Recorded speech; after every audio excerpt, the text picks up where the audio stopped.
ท่านนางสุดาพรคมทวงศ์หัวหน้าแผนกวัฒนธรรมและการท่องเที่ยวแขวงหลวงพระบางได้นำพาคณะเข้าร่วมรับรางวัลจุดหมายปลายทางการท่องเที่ยวที่ยืนยงของโลกสำหรับปี 2025-2027 Green Destinations 2025-2027 ที่ได้รับการยั่งยืนจากองค์การท่องเที่ยวสีเขียว Green Destination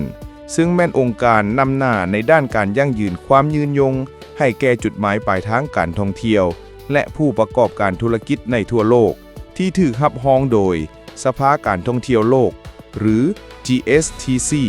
Global Sustainable Tourism Council รางวัลดังกล่าวประกอบมี5ระดับคือขั้นทองแดง Bronze ขั้นเงิน Silver ขั้นคำ Gold ขั้นคำขาว Platinum และการยั่งยืนเป็นจุดหมายปลายทางที่ยืนยง Certification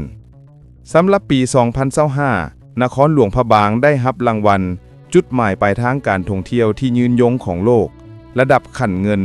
สำหรับปี 2025-2027 Silver Award Green Destinations 2025-2027 ในงานสัมมนาจุดหมายปลายทางการท่องเที่ยวที่ยืนยงประจำปี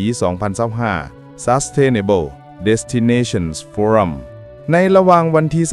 28-29 ตุลา 2025 ที่จัดขึ้นอยู่นครดูไบประเทศสาธารณรัฐอาหรับเอมิเรตส์รางวัลดังกล่าวเป็นขั้นที่สูงกว่ารางวัล Top 100 Stories ที่นครหลวงพระบางเคยได้ในระยะผ่านมาซึ่งเป็นสิ่งที่ยั่งยืนให้เห็นถึงความพยายามของภาคส่วนที่เกี่ยวข้องเพื่อยกระดับคุณภาพของจุดหมายปลายทางการท่องเที่ยวให้อยู่ในระดับสากลตาม3มาตรฐานต้นต่อคือด้านสิ่งแวดล้อมเศรษฐกิจสังคมและวัฒนธรรมมีหลายกว่า100ตัวชี้วัดย่อยซึ่งใช้เวลาดนพอสมควรในการกะเก็บข้อมูลเพื่อเสนอขอการยั่งยืนและจะต้องได้รับการกวดสอบอย่างละเอียดจากคณะผู้กวดสอบอิสระขององค์การท่องเที่ยวสีเขียวโดยการลงกวดกาประเมินพื้นที่ตัวจริงเพื่อรับประกันความถูกต้องสอดคล้องระหว่างข้อมูลที่ได้รับและสภาพความเป็นจริงจากนั้นจึงค้นคว้าและตกลงเห็นดีอันสำคัญแม้นได้แสดงให้เห็นถึงมากผลของความพยายามในการปกปักรักษามรดกโลกและพัฒนาการท่องเที่ยวขององค์การปกครองแขวงที่ได้ให้ความสำคัญในการพัฒนาแบบยืนยงและกลายเป็นจุดหมายปลายทางการท่องเที่ยวที่มีคุณภาพระดับสากลทั้งแม้นความภาคภูมิใจของชาวหลวงพระบางเว้ารวมก็คือของประเทศซึ่งเป็นการได้รับรางวัลข้างทำอิฐของชาติและเป็นชาติทำอิฐที่ได้รับรางวัลในบรรดาประเทศ CLMV กัมพูเชียลาวเมียนมาและเวียดนามสำหรับแผนทิศทางปี